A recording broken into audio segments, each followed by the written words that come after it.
जदि आपण मानकु 1 टंका जाई नाही तबे जानि रखंतु ए 17 तारिखे जो सरकार 5000 पठाइबे आपनकु मध्य मिलिबो नाही। एनै मध्य एक बड़ अपडेट आसीगला जहाँ विषय में डिटेल रे जानिबा। शेष पर्यंत देखंतु जदि आपण माने मध्य ए सुभद्रा स्कीम रे आवेदन करिसंती। ता पूर्वरु वीडियो को लाइक करंतु, सब्सक्राइब करनथिले एबे सब्सक्राइब करी पाखर थिबा घंटी चिन्ह को दबाइ दिंतु। देखंतु गतकाली अनेक आवेदनकारी अकाउंट को डीबीटी माध्यम रे 1 टंका ट्रांसफर कराइछि।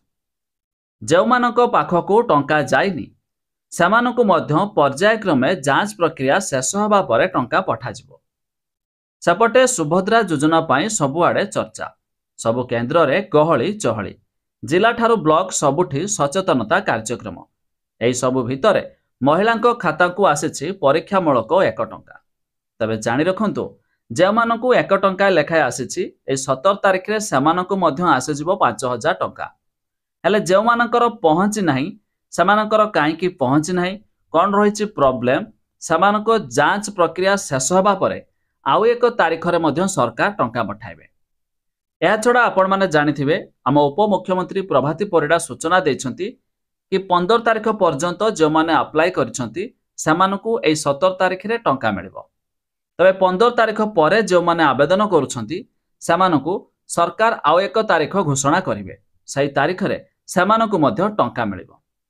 हेला जानि रखंतु ए सुभद्रा स्कीम रे जो माने आवेदन करिवे सेमान समस्तकु मध्य टंका मिलिबो। काहेकि ना एथिरे आवेदन करिवार शेष तारिख कोनोसी नाही।